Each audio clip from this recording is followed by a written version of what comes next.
저희 집 앞에 편의점이 있는데 그 편의점 앞 길이 이게 좀 서울답지 않게 밤이 되면 아주 어둑어둑해지고 깜깜해지고 그렇습니다. 그러니까 해가 지면은 거리는 캄캄한데 다니는 사람도 별로 없고 그냥 편의점 불만 밝혀 있는 이제 그런 이제 분위기죠. 한 번은 저도 아주 밤 늦게 갑자기 좀 뭔가를 좀 사러 그 가게를 가게 됐는데 물건을 사고 계산을 하는데 그 카운터 직원분이 이제 그 편의점 조끼를 입고 말이죠. 이제 계산을 하시는데 조선족 사투리를 쓰시더라고요. 그리고 여자분이 또 체구도 아주 작아요. 그리고 이제 계산을 다 끝내고 이렇게 나오는데 그 깜깜한 밤에 그런 일을 하시는 게 참 무섭지 않은가 이런 생각이 들었습니다. 사실 생각해 보면 참 그 무서울 수 있는 상황이잖아요. 자기 고향도 아니고 먼 이국 땅에까지 와가지고 이제 말도 아직 좀 서툰데 더군다나 그냥 한밤중에 꼬박 야간 타임으로 일을 하시는데 혹시나 말이죠. 이 덩치가 크고 좀 험상궂게 생긴 사람들이 들어와서 위협하고 그러면은 어쩌나 하는 생각이 좀 들고 그랬었습니다. 그런데 여러분 생각해 보세요. 어떻습니까? 그런 무서울 법한 상황들이 생길 수는 있지만 사실은 그런 일이 잘 일어나진 않죠. 물론 가끔 우리가 험한 사건들 소식을 듣게 되지만 그건 이제 특별한 경우고 대부분은 그런 일이 생기지는 않습니다. 모두들 돈을 내요. 아무리 저보다 약하고 작고 뭐 말이 서툴고 한 사람이 있어도 물건을 사면 사람들은 다 돈을 내고 값을 치릅니다. 근데 사실 그런 상황들이 어떻게 보면 또 이상할 수도 있어요. 내가 뭔가 필요해서 갔는데 자기보다 약하고 작은 사람이 이렇게 있으면은 그냥 겁박하고 또 가지고 나오면 되는 거잖아요. 그걸 이제 뭐 야만적이던 사회라고 얘기는 하지만 뭐 그럴 수도 있는 상황이에요. 그런데 사람들은 그렇게 하지 않는다는 것이죠. 어떤 분은 그런 말씀을 하실 거예요. 근데 그렇게 하면은 경찰이 오고 또 혹은 뭐 CCTV에 찍히고 사실 그래서 그런 것은 아니죠. 무슨 말입니까? 대부분의 사람들은요 그런 짓을 하지 않아요. 즉 인간은 그런 존재가 아니라는 거예요. 인간은 가게 들어가서 아무리 뭐 누가 뭐 카운터를 보건 뭐 자기가 물건을 사면 돈을 냅니다. 값을 치러요. 우리가 뭐 영화에서 보는 그 형님들 말이죠. 그 어깨분들 큰 사람들도 돈이 없으면 더 작은 거 사요. 다 값을 치르게 됩니다. 저는 이런 단순한 사실이 말이죠. 아주 단순하지만 인간의 어떤 본성을 보여주는 것이라고 말씀드리고 싶어요. 인간은 이제 그런 존재라는 것이죠. 마음속에 정의가 있어요. 올바른 것이 무엇인지 알고 보다 옳은 것을 추구하는 것이죠. 그것이 인간이죠. 사실 너무나 당연한 얘기지만요. 사실 대단히 신비로운 일이에요. 왜냐하면 누가 그것을 가르쳐 주는 게 아닌 것이죠. 그렇잖아요, 여러분. 배우는 게 아니에요. 말 그대로 본성이라고 할 수 있는 것이죠. 그렇게 해야지 그게 맞는 거라고 그것이 합당한 거라고 인간은 누구나 그것을 알고 있습니다. 가르쳐 주지 않아도 말이죠. 우리는 가끔 아주 끔찍한 사건 소식들을 듣곤 하죠. 이번에도 그 정인이 사건, 참 그런 끔찍한 사건을 봐도 세상에 뭐 저런 사람들이 다 있나 이런 생각을 하게 돼요. 하지만 반대편에서요. 대부분의 사람은 어떻습니까? 그런 사건을 보면서 다 분노를 하죠. 그게 대부분의 사람이죠. 그러면서 막 해시태그 운동도 벌이면서 막 그렇게 하고 있는데 왜 그렇습니까? 그게 너무나 잘못된 일이라는 거를 다 알고 있다는 거예요. 마음속으로. 그런 어떤 특별한 사건에 대해서 분통을 터뜨리고 어떤 분들은 막 눈물을 글썽이면서 막 울분을 토해내고 하는데 역시 누가 가르쳐 준 거는 아니죠. 그게 잘못되고 그거는 참 분노해야 할 일이라고 그렇게 설명 안 해줘도 다 알아요. 여러분, 그것이 참 얼마나 신비한 일입니까? 우리 잠시 후에도 뭐 다시 한번 언급하겠지만 인간이, 다름 아닌 인간이 그렇다는 것이죠. 자기와 가족도 아니에요. 그렇고 자기랑 아는 사람도 아니에요. 하지만 같은 인간에 대해서 함께 슬퍼하고 함께 분노하고 그렇게 되는 것이죠. 그것이 다른 동물들과 다른 점이죠. 작은 결론을 여러분 내리면 뭡니까? 사람, 인간 안에는, 우리의 본성 안에 그런 것이 이미 있다는 것이죠. 그것을 어떻게 설명할 수 있을까? 그건 과학 너머의 분야인 것 같아요. 바쁘게 막 길을 가고 막 뭔가 약속이 있어서 막 급한데요. 옆에서 무거운 그 짐수레를 나르시는 분이 있으면 아무리 바빠도 뒤에서 이렇게 밀어주고 가요. 뭐 대부분의 분들이 말이죠. 사람들이 말이죠. 우리가 흔히 과학이라는 것은 이성적으로 논리적으로 생각해야 하고 때로는 효율적으로 보다 경제적으로 판단해야 한다고 하지만 그렇게 판단한다면 하지 않고 빨리 가는 게 더 유익이에요. 근데 사람은 그렇지 않죠. 혹시 자기가 조금 늦다 하더라도 밀어드리고 도와드리고 가죠. 그래서 우리는 그거를 인간적이다. 그리고 그런 것들을 인간성이 있다. 이렇게 인간성이라는 표현들을 합니다. 인간 안에, 사람 안에 그것은 주어진 것이죠. 우리의 심성 안에 주어진 어떤 것, 그것이 있다는 것을 말해주는 거죠. 그것을 뭐 제가 인간성이다 이렇게 얘기했는데, 뭐 로마서 2장에서 사도 바울은 그걸 뭐 양심 이렇게 표현도 하지만 우리가 흔히 양심이라는 말도 많이 쓰죠. 그런데 성경은요, 바로 인간 안에 있는 그것이 다름 아닌 하나님께로부터 비롯된 것임을 말해주고 있다는 것이죠. 할렐루야. 그리고 그것이야말로, 인간 안에 있는 그것이야말로 하나님이 존재한다는 것을 증명하는 강력한 증거가 된다는 것이라고 말해주고 있다는 것이죠. 우리 이제 오늘 본문을 한번 가보실까요? 오늘 본문에서 우리가 그런 부분들을 찾을 수 있는데 19절, 우리 같이 읽은 19절을 다시 한번 보겠습니다. 18절부터 좀 보면은요, 하나님의 진노가 불의로 진리를 막는 사람들의 모든 경건하지 않음과 불의에 대하여 하늘로부터 나타나나니, 그러면서 뭐라고 합니까? 이는 하나님을 알만한 것이 그들 속에 보임이라. 하나님께서 이를 그들에게 보이셨느니라. 그렇죠. 사도 바울은요, 바로 그것을 하나님을 알만한 것이라고 얘기하고 있다는 거예요. 그러니까 이 말씀은 뭡니까?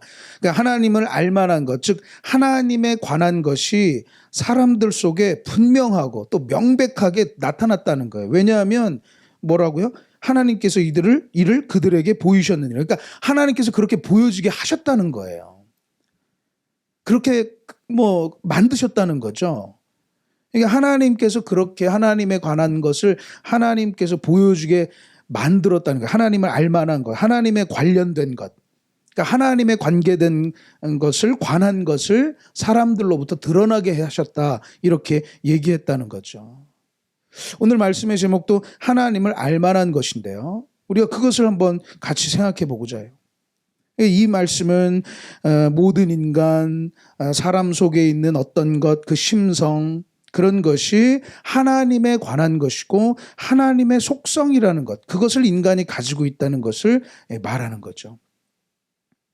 우리가 하나님을 좀 생각해 보면요, 하나님의 속성 하면 우리가 가장 먼저 떠오르는 건 역시 사랑과 어떤 인자하심, 이런 것이 될 거예요. 우리가 하나님 하면 말이죠. 그렇게 또 하나님을 많이 찬양하죠. 하지만 우리가 더 근원적으로 가보면 하나님의 속성 중에 더 중요한 것은 역시 정의와 공의가 될 거예요.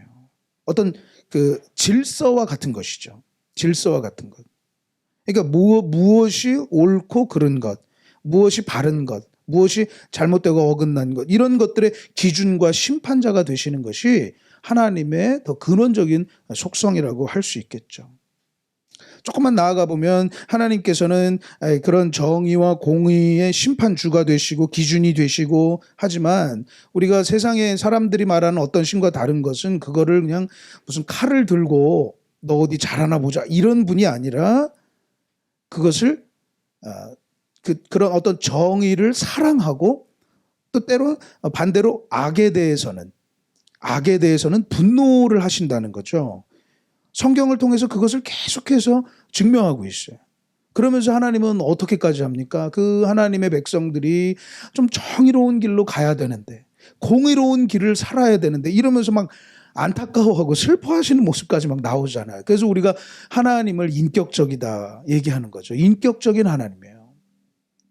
그러니까 하나님은 정의와 공의라고 해서 무슨 뭐 칼 들고 그냥 심판자로 서 계시는 게 아니라 하나님의 사람들, 아니 온 인류가 정의의 길로, 선의 길로 그렇게 가야 하는데, 이러면서 막 안타까워하시고 그런 가운데 선지자를 보내시고 막 깨닫게 하시고 그렇게 하시는 거예요. 심지어 예수님까지 로서까지 오게 되시는 거죠.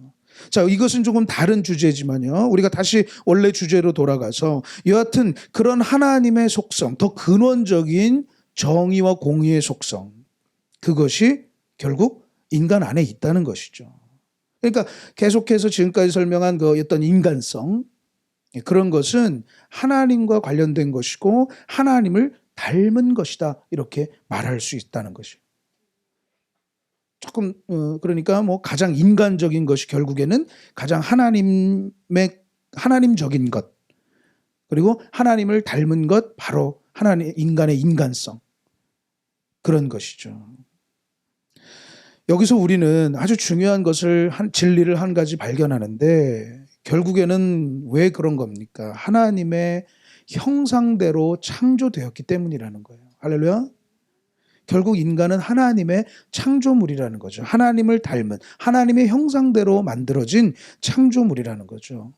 사랑하는 여러분, 오늘 이 말씀을 통해서 우리가 바로 그런 인간성을 가진 우리야말로 바로 하나님의 창조물임을 다시 한번 확인하시게 되기를 주님의 이름으로 축원합니다. 우리는 하나님이 지으셨습니다. 하나님을 닮아 만들어졌습니다. 사실 그것을 이해하는 게 우리 신앙에 참 중요하죠. 인간 존재를 이해하는데 가장 중요한 부분이 될 것이에요. 우리 이미 잘 알고 있듯이 창세기 1장 27절에 뭐라고 합니까? 하나님이 자기 형상, 곧 하나님의 형상대로 사람을 창조하시되 남자와 여자를 창조하시고, 하나님의 무엇대로? 형상대로. 성경은 인간이야말로 하나님께서 창조하셨다는 것을 분명하게 말씀하고 있어요. 특별히 하나님의 형상대로. 근데 여기서 이제 형상이라는 말이 이제 원래 말로는 이제 째렘인데, 사실은 뭐 그것을 닮은 어떤 조각상 같은 거를 얘기할 때도 쓰는 말이에요. 근데 이 말의 어원을 찾아 들어가 보면 이 그늘지는 거, 그림자, 이런 말에서부터 비롯된 단어라고 해요. 그러니까 큰 사람이 빛을 비추면 그림자도 크게 나오듯이 말이죠. 하나님의 형상을 닮은 어떤 그 그림자의 모습으로 이렇게 인간이 만들어졌다는 것이죠. 하지만 그것은 반드시 외모적인 모습을 얘기하는 건 아닐까요? 하나님은 영이시기 때문에 외모적인 것보다는 인간의 어떤 인격, 아까 얘기한 바로 그 정의와 공의, 선에 대한 어떤 추구, 이런 것들이 바로 하나님을 닮은 형상이라고 볼 수 있겠죠. 나중에 그 사도 바울은요, 이 그림자라는 개념을 가지고 빌립보서 같은 데서는 뭐 율법, 할례, 안식일 이런 것도 다 장차 일의 그림자다, 이런 식으로 이제 설명을 하기도 해요. 여하튼 인간이 하나님의 형상으로서 그렇게 만들어졌다고 얘기하시죠. 그리고 창세기 2장에 가면 뭐라고 합니까? 우리 같이 한번 볼까요? 여호와 하나님이 땅의 흙으로 사람을 지으시고 생기를 그 코에 불어넣으시니 사람이 생명이 되니라. 그렇죠. 하나님의 형상으로 만드시면서 하나님의 그 생기를, 하나님의 숨결을 불어넣어 주셨다는 거죠. 그러니까 인간이 하나님의 어떤 외모적인 것보다, 아까도 얘기했지만요, 외모적이나 외형적 이런 것이 아니라 뭐 그런 것도 포함이 되겠죠. 그런데 그 안에는 어떤 영적인 것, 그리고 하나님의 어떤 인격, 그리고 거기에 뭐 하나님의 관련된 어떤 습성이나 이런 것도 다 들어있다고 우리가 해석을 할 수 있을 거예요. 예컨대 뭐 더불어 사는 것 같은, 함께 모여 살아가는 것 같은. 근데 이제 그런 것들이 모두 인간 안에 하나님을 닮은 부분이라는 것이죠. 하나님의 영을 부어주신 거예요. 인간에 대해서 연구하면서 사실 많은 학문 영역에서도 인간을 많이 연구했어요. 그리고 결과들이 다 나왔습니다. 과학적으로, 의학적으로 보면요, 인간은 이미 분해가 끝났어요. 아직 뭐 뇌에 관한 부분이 아직 남아있다고 하지만 이 뇌과학 부분에서도 많이들 연구가 진척된 상황이에요. 또 사람들이 뭐 인체 구조까지 다 분석을 끝내고요. 뭐 심리학적으로 사람들의 뭐 정신 상태까지 연구가 되고요. 또 사람들의 어떤 그런 가운데서 인간의 어떤 행동 습성이나 예술 표현 방식 뭐 다 소위 뭐 인문학이라는 걸 통해서 인간들이 어떻게 살아왔는지까지 이제 뭐 많은 연구들이 다 되어 있는 상태죠. 하지만 가장 중요한 사실은 뭐라고요? 사람이 하나님의 형상대로 만들어졌다는 것이죠. 그것이야말로 가장 근원적이고 중요한 사실이 될 것이에요. 인간 안에는 그러므로 하나님의 형상대로 만들어져서 하나님을 닮은 하나님의 속성이 우리 인간에게도 들어있고 큰 것이야말로 하나님의 존재를 강력하게 증명한다라고 알 수가 있겠죠. 우리는 여기서 먼저요, 이 하나님의 형상과 하나님의 영이 부어진, 하나님의 속성이 부어진 바로 인간에게서 무엇보다 이 사람이라는 것이 굉장히 존귀한 존재임을 우리가 먼저 알 수가 있어요. 사실 하나님의 창조의 그 과정들을 보면 하나님의 창조는 인간뿐만이 아니라 모든 세계를 포함하는 것이죠. 그리고 창세기는 태초에 하나님이 천지를, 하늘과 땅을, 그러니까 인간 모든 세계를 창조했다고 또 말씀해 주시는데 모든 세계가 하나님의 창조물인 것이죠. 인간에 대한 아까 뭐 분석이 끝났다고 했지만 사실 이 창조 세계에 대한 연구도 뭐 거의 뭐 막바지에 왔다고 할 수도 있을 것 같아요. 이 세계가 어떻게 돌아가는지 이미 뭐 초등학생 때부터 다 배우게 할 만큼 세계가 어떻게 돌아가고 몇 번 돌아가고 뭐 계절이 왜 바뀌고 바람은 왜 불고 벌써 연구가 끝났어요. 그리고 동식물에 대해서도 이게 어떻게 해서 어느에 속한 뭐 종이고 어떤 특성을 가지고 있고 다 어떻게 작동하고 이런 것들이 다 연구가 거의 끝났죠. 이제 문제는 이제 이것을 어떻게 잘 유지하는가, 어떻게 잘 유지하고 관리하는가, 이 자연 세계를 말이죠. 그걸 어떻게 돌보는가, 이런 것이 이제 앞으로의 과제가 될 거예요. 하지만 근원적으로 들어가서요, 이것이 어떻게 시작됐는지, 왜 시작되었는지 찾을 길은 없다는 것이죠. 사실상 그것이 어떻게 시작이 됐는가 거의 우연에 맡길 뿐이에요. 그래서 대부분의 과학의 대답들은 그냥 존재하게 됐다는 것이에요. 결론적으로 얘기하면. 그냥 존재하게 되었다는 거예요. 어떻게 우연에 맡길 뿐이라는 거죠. 하지만 저는 확신합니다. 결국에는 모든 과학들도 결국 하나님의 창조를 인정할 수밖에 없을 것이라고 그렇게 확신합니다. 할렐루야. 하나님이 이 세계를 창조하셨다는 거 맞죠.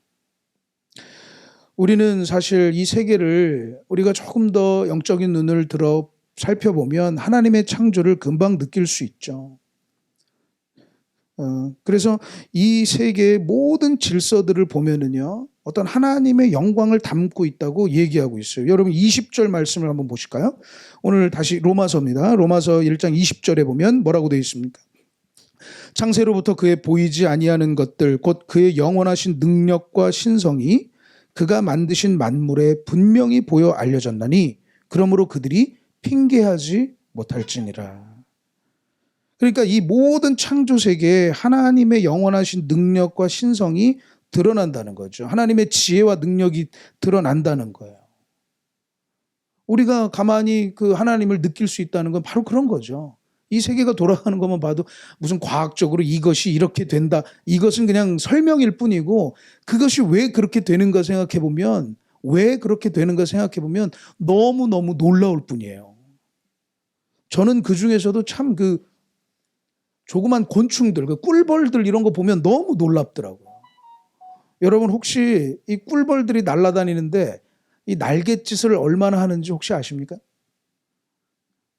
제가 뭐 설교를 주면 별걸 다 찾아보지만 이 꿀벌만 연구하시는 분이 또 있더라고요. 참 벌써 이 세계에 대한 연구가 굉장히 깊이 진행돼 있어요. 꿀벌만 평생 연구하시는 분이 있는데 이 벌도 말이죠. 우리나라 벌이 참 날쌔다고 그래요. 서양의 벌들보다 우리나라 토종 벌들이 참 날쌔다고 그러는데 1초에 306번을 날갯짓을 한다고 그래요. 1초에. 그런데 이 서양 벌들은 초당 235번 정도라고 합니다. 235번. 그래서 우리나라 벌들이 굉장히 날쌔고 또 외부 침입에 대해서 방어력도 뛰어나고 모이는 것도 잘한다고 그래요. 참 별걸 다 연구해요. 근데 여러분 1초에 300번 이상을 날갯짓을 한다니. 그게 뭐 그렇게 됐다라는 걸 발견은 하고 그게 이제 과학적 사실이라고 하지만 사실 그게 얼마나 놀랍습니까? 그 작은 미물이 말이죠. 이것은 그냥 신비로울 뿐이에요. 그렇지 않습니까? 이게 얼마나 놀라운 능력이냐는 것이죠. 근데 또 그 벌들이 움직이는 거 보면 참 지혜롭게 움직여요. 작은 개미 같은 것들도 뭐 다른 벌레들도 그 움직이는 것들을 보면 참 지혜롭게 질서 있게 움직이게 되는 것이죠.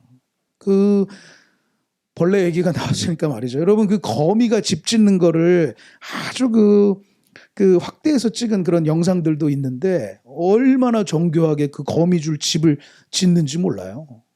저 딱딱 맞습니다. 그 간격이 말이죠. 그것뿐입니까, 여러분? 둘러보면 모든 세계가 참 신비롭고 경이롭죠. 지구가 하루에 한 바퀴 돈다고 하는데 여러분 다 학교 다닐 때 배우셨죠? 지구가 한 바퀴 도는데 이 표면에 서 있는 사람이 시속 1700km로 도는 거예요.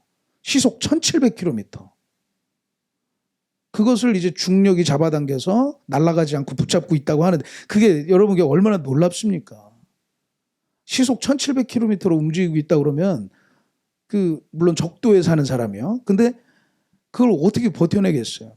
근데 우리가 느끼지 못하는 건 다 같이 움직여서 그런다는 거예요. 그게 과학적인 설명이에요. 왜 그렇게 빨리 움직이면서도 왜 못 느끼냐? 다 같이 움직이니까. 설명은 되지만 얼마나 신비롭고 놀랍습니까? 그래서 시편 19편에서는 뭐라고 합니까? 하늘이 하나님의 영광을 선포하고 궁창이 그의 손으로 하신 일을 나타내는도다. 모든 자연세계가 하나님의 질서 속에 하나님이 만드신 지혜를 드러내며 하나님의 영광을 드러낸다는 거예요. 그렇게 노래할 수밖에 없죠. 그래서 어떤 사람들은요, 좀 다른 얘기지만 모든 자연 상태를 그냥 자연 상태로 두는 것이 제일 좋다. 그래서 뭐 이것저것 바꾸지 말고 그냥 자연 그대로 두는 것이 제일 좋다라고 주장하시는 분들도 있어요. 모든 세계가 하나님의 영광을 드러낸다는 것을 창조주의 놀라움을 말하고 있다는 것. 성경에서는 그걸 노래한다 얘기하지만 창조주의 영광을 노래한다는 거죠. 하나님의 영광을 드러낸다는 거예요. 그런데 그 중에서 가장 걸작품이 뭐라고요? 바로 사람이라는 것이죠. 인간이라는 것이죠. 왜요? 하나님의 형상을 입었기 때문에. 그리고 하나님은 그 인간에게 특별한 능력과 사명, 이 능력도 주신 건데요. 그 모든 그 신비로운 자연계를 돌보고 다스리고 돌볼 수 있는 권한과 능력도 주시는 거죠. 개간하게 하시는 거예요. 그래서 우리가 그 개간한다는 것을 이제 문화라고 그러죠. 문화를 만들 수 있는 거예요. 인간은. 하나님의 형상을 입은 인간은 그러므로 모든 창조물 중에서도 우위에 있다고 볼 수 있어요. 그것이 뭐 인간이 대단하다 뭐 이런 어떤 그런 류의 말이 아니라 하나님이 그렇게 지위를 우리에게 능력을 주신 것이죠. 모든 자연계를 통제할 수 있고 이렇게 돌보면서 개간할 수 있는 그런 것이 인간이죠. 문화를 만들 수 있다는 거예요. 그래서 시편 8편에서는 뭐라고 합니까? 우리 같이 읽어보실까요? 사람이 무엇이기에 주께서 그를 생각하시며 인자가 무엇이기에 주께서 그를 돌보시나이까? 그를 하나님보다 조금 못하게 하시고 영화와 존귀로 관을 씌우셨나이다. 아멘. 모든 인간은 하나님의 형상이고 그 어떤 자연계의 모든 어떤 존재들보다 뛰어난 존귀한 그런 창조물이죠. 사실 이 사실 속에 방금 우리가 얘기한 대로 우리는 어떤 인간도 함부로 대할 수는 없어요. 나뿐만 아니라 나 스스로도 그래요. 우리가 스스로 함부로 우리 스스로를 자학하거나 그래서는 또 안 된다는 것이죠. 그래서 우리가 신앙 안에서 극단적 선택을 하는 것들을 때론 죄악시하고 우리가 그래서는 안 된다라고 얘기할 수 있는 것이죠. 그리고 나도 그렇지만요. 상대방에 대해서도 우리가 함부로 그렇게 대해서는 안 돼요. 그래서 성경에서는요. 이제 우리가 다음 주에 나누겠지만 죄에 대해서 얘기할 때도 사람들에 대해서 막 수근수근하고 막 비난하고 이런 걸 굉장히 무서운 죄로 삼고 있어요. 여러분 가만히 보세요. 다른 이들에 대해서 막 험담하고 이런 것들이 성경에서는 굉장히 중요한 죄예요. 모든 인간을 함부로 대할 수 없고 존귀하게 대해야 한다는 것이죠. 인간은 귀한 존재이죠. 하나님의 형상을 입은 그 모든 인간에는 어린이도 있고 노인도 있고 건강한 사람도 있고 약한 사람도 있고 부자도 있고 가난한 자도 있고 모두 그렇습니다. 모두가 다 귀한 존재라는 것이죠. 근데 생각해 보면요. 바로 우리가 그런 인간적인 인간이라는 어떤 하나님의 창조물을 귀하게 여기면서 귀하게 여길 수밖에 없는 것이죠. 하나님의 형상이기 때문에 그래서 우리가 더 그 하나님 닮은 속성 안에 다른 인간을 무시하는 것에 대해서 분노한다고 봐요. 그렇게 연결되는 거죠. 그렇죠, 여러분? 그러니까 하나님의 형상을 닮은 인간을 존귀하게 여기는 속성이 우리 안에 있기 때문에 이번에도 그 어린아이를 그렇게 학대하는 그런 일에 대해서 분노하는 것도 다른 사람을 무시하는 일에 대해서 사람들이 특히 분노하잖아요. 그런 것들에 대해서 인간은 분노할 수밖에 없다는 거죠. 속성이 그렇다는 것이죠. 사실 예수님도 이 부분에 대해서 여러 번 언급하셨는데요. 한 번은 이런 말씀도 하세요. 마태복음 25장인데요.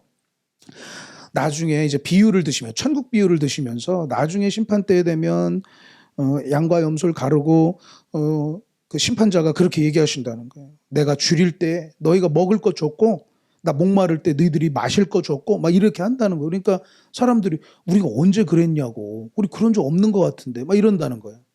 그랬더니 그 임금이 뭐라고 합니까? 너희가 여기 내 형제 중에 지극히 작은 자 하나에게 한 것이 곧 내게 한 것이다. 이렇게 얘기한다는 거예요. 그 심판자 임금이 말이죠.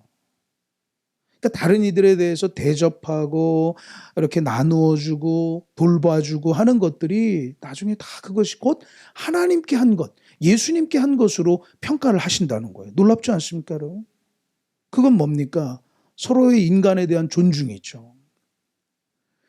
특히 우리 그리스도인들의 어떤 일터에서의 어떤 모습, 어려운 말로 직업윤리라고나 할까요? 뭡니까? 골로새서 3장 23절에 뭐라고 되어 있습니까? 무슨 일을 하든지 마음을 다하여 주께 하듯 하고 사람에게 하듯 하지 마라. 이것이 어떻게 보면 그리스도인의 직업윤리, 일터에서의 모습이죠. 무슨 일을 하든지 주님께 하듯 하라는 것이죠. 인간이 존귀하기 때문에 그래요. 사랑하는 여러분, 오늘 말씀 속에서 우리가 다시 한번 이 2021년 새해를 여는 이 신년 주일에 말이죠. 우리가 좀 새로운 어떤 마음의 다짐을 할 때, 말씀 속에서 깨달음을 가질 때 그렇구나. 우리 내 주변에 있는 나 스스로도 마찬가지고 우리 주변에 있는 이들을 좀 존귀히 여기고 존귀하게 대접하고 그렇게 할 수 있는 우리 모두가 되기를 원합니다. 왜냐하면 사람 모두에게는 하나님을 알만한 것을 가지고 있는 존재잖아요. 그렇게 귀하게 여기게 되기를 주님의 이름으로 축원합니다. 우리가 다음으로 한 가지만 더 생각해 보면요. 바로 하나님을 알만한 것이 인간에게 있다는 것은 모든 인간이 결국 하나님이 필요하다는 것을 말해준다는 것이죠. 사실 이 부분이 오늘 사도 바울이 더 강조하고 싶은 부분이었다고 봐요. 자, 우리는 지금까지 어떻게 말씀을 봤습니까? 하나님의 어떤 영원하신 능력과 신성이 또 창조물 중에 특히 인간에게 부어지고 인간은 하나님의 형상대로 만들어져서 하나님의 그 정의와 공의에 대한 속성들이 부어지고 특히 하나님의 어떤 그런 영성들을 우리가 인간이 갖고 있어서 편의점에 가도 돈 내고 작은 사람이 있어도 그냥 돈 내고 말이죠.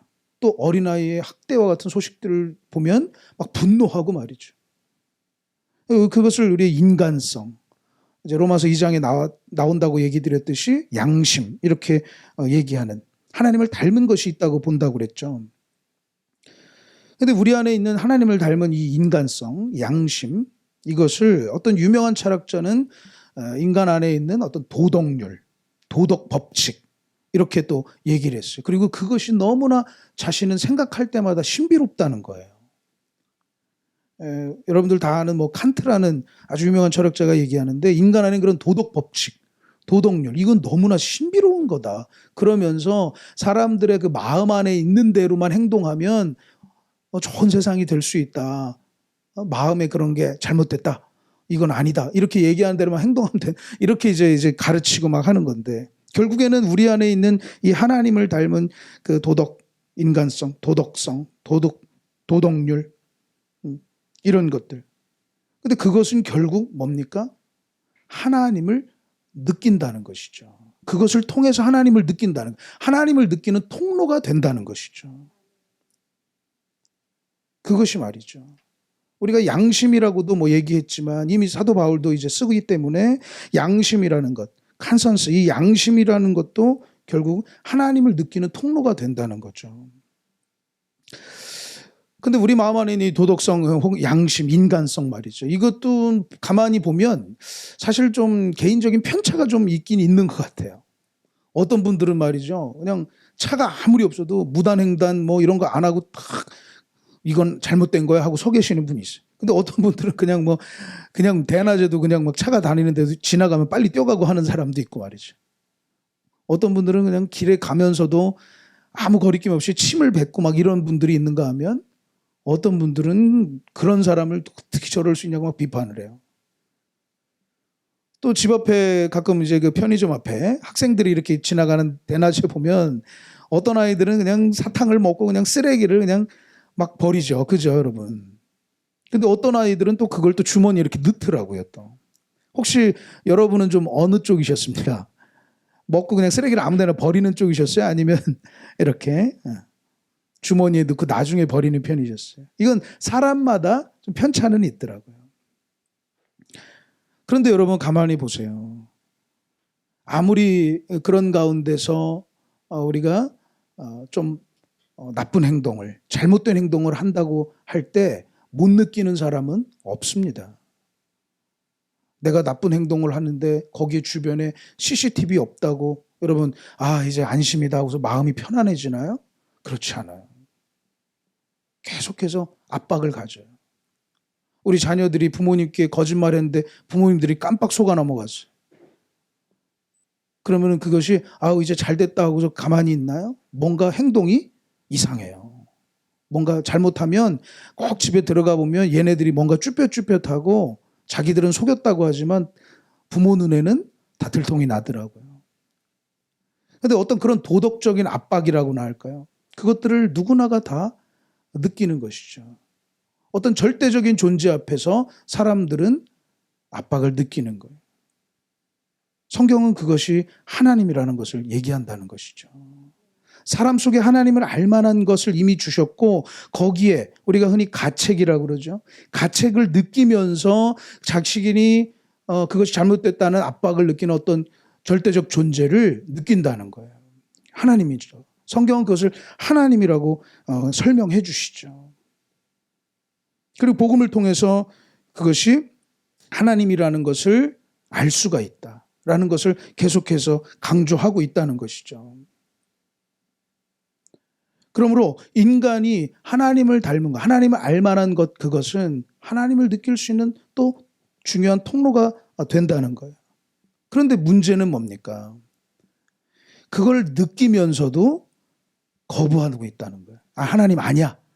거부하고 있다는 거예요. 여러분 21절 말씀 한번 가보실까요? 21절에 뭐라고 되어 있습니까? 하나님을 알되 하나님을 영화롭게도 아니하며 감사하지도 아니하고 오히려 그 생각이 허망하여지며 미련한 마음이 어두워졌나니. 그렇죠. 그러니까 하나님을 느끼지만 하나님을 영화롭게 뭡니까? 하나님 무시한다는 거예요. 아이 괜찮아. 그런 거 아니야. 그냥 잊어버리자. 다 그렇게 한다는 것이죠. 어떤 가책 속에서도 그런 일들이 일어나게 되는 거예요. 누구나 그것을 느끼지만 그것을 무시하고 있다는 거예요. 사실 생각해 보면 죄도 그런 상황에서 나와요. 죄의 시작도 그런 것이죠. 잘못된 거 알아요. 그런데 어떻게 죄가 더 커지거나 시작됩니까? 한 번만 눈 감자. 알아요. 그걸 느껴요. 그것이 잘못됐다는 걸. 하지만 모르겠지. 억지로 이렇게 최면을 거는 것이죠. 누가 볼 거야? 누가 보겠어? 하면서 하나님을 무시하면서 하나님을 부정하면서 그런 일들이 시작된다는 것이죠. 사실 그것은요, 인간이 하나님을 알만한 것이라는 것은 단순히 그런 도덕적인 어떤 옳고 그름의 문제만은 아니에요. 그 영혼은 바로 하나님을 만날 때에만, 하나님과 교제가 일어날 때에만 온전한 평안과 만족을 느낄 수 있는 존재라는 것이죠. 인간은 누구나가 다 그런 부분에서 다 뭔가 부족함과 외로움과 고독함을 느끼기 마련이에요. 결국 그것은 하나님이 필요한 부분이라는 것이죠. 마치 절대적인 존재를 느끼듯이 인간이 근원적인 어떤 공허함과 외로움들은 하나님을 만날 때에만 안정을 찾을 수 있다는 것이죠. 그렇게 만들어졌기 때문에, 그것이 있기 때문에. 그런데 사람들은 어떻게 한다고요? 죄를 지을 때 저 하나님을 거부해요. 하나님을 알아요. 느껴요. 하지만 아니야. 그건 하나님 아니야. 그렇게 얘기를 해요. 그러면서 어떤 철학자들은 뭐라고 합니까? 인간은 원래 외로운 존재야. 그리고 또 사람들은 그 철학자들의 책을 읽으면서 아유 맞아. 서로 공감하면서 서로 그냥 위로하고 있는 거예요. 그것이 바로 지금 인류의 보편적인 상황이라고 우리는 볼 수 있다는 것입니다. 그런데 그런 것들이 과연 그대로 있을 수 있느냐? 그렇지 않아요. 다른 것으로 채울 수밖에 없다는 것이죠. 사도 바울은 그 부분도 정확하게 오늘 지적을 하고 있어요. 여러분 22절, 23절 보실까요? 스스로 지혜 있다 하나 어리석게 되어 썩어지지 아니하는 하나님의 영광을 썩어질 사람과 새와 짐승과 기어다니는 동물 모양의 우상으로 바꾸었느니라. 그러니까 사람들의 그 근원적인 어떤 하나님만 채울 수 있는 그 하나님을 알만한 것, 그것들을 그저 부정하면서 아니라고 하면서 그냥 외로운 것이라고, 인생은 뭐 그런 거라고 이렇게 얘기하지만 그냥 두지 않는다는 거죠. 그것을 다른 것들로 채워가는 거예요. 여기서는 새와 짐승과 기어다니는 동물 모양의 우상 혹은 사람, 이렇게 그런 것들로 채워간다고, 대신하게 된다고 얘기했지만 사실 오늘날의 우리 삶 속에서도 그런 것들을 다른 것들로 채워가는 것이죠. 그것이 뭐 취미가 됐든 어떤 취미 생활이 됐든 말이죠. 어떤 나의 어떤 뭐 다른 것이 됐든 다른 것으로, 쾌락이 되었든 그런 것으로 채워간다는 거예요.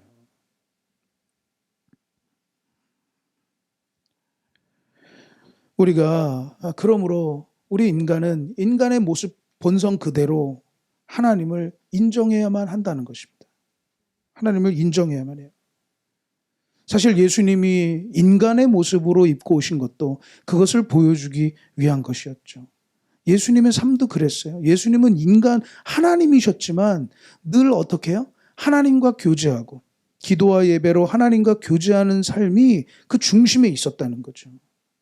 자신이 비록 하나님의 존재로서 수많은 기적을 일으키면서 행하지만 예수님은 늘 하나님과 동행하고 하나님께 물으며, 심지어 여러분 그렇게 살으셨으니까 심지어 십자가 앞에서도 겟세마네 동산에 기도하러 올라가시는 거 아닙니까? 그러니까 예수님은 우리 인간은 인간의 연약한 존재이기 때문에, 아니 만들어지기를 그런 존재이기 때문에 하나님과의 교제 속에서 하나님으로만 채울 수 있고 하나님이 필요하다. 그것을 몸소 보여주신 것이죠. 그리고 결국 인간이 하나님께로 갈 수 있는 길을 십자가를 통해서 내어주신 것이죠. 사랑하는 여러분, 우리 인간의 모습, 우리 스스로의 모습, 근원적인 모습을 말씀을 통해 보면서 우리는 하나님이 필요하다는 것을 인정할 수밖에 없다는 것입니다. 하나님만이 우리에게 우리의 모든 것을, 우리의 영혼을 채울 수가 있다는 것이죠. 하나님을 부정하면서 시작하는 죄악도요, 이제 예수님을 통해서 우리가 회개하며 나아가 다시 하나님께로 나아갈 길이 열렸습니다. 복음이죠. 그러므로 우리 이 새해에 정말로 하나님의 은혜 안에 정말 우리가 하나님으로만 채울 수 있는 것들, 우리가 인식하며 우리가 깨달으며 하나님과 더불어 사는 우리 삶이 되어야 될 줄로 믿습니다. 하나님을 알만한 것을 주신 하나님은 우리가 그렇게 살아가기를 원하십니다. 2021년 우리가 어려운 상황 속에 새해를 시작했지만 이 상황 속에서 무엇보다 우리가 하나님의 만드신 존재임을 알고 또 서로를 귀하게 여기고 또 우리가 정말 하나님으로만 충만할 수 있고 만족할 수 있다는 것을 고백하며 하나님과 동행하는 우리의 삶이 되기를 주님의 이름으로 축원드립니다. 기도하겠습니다.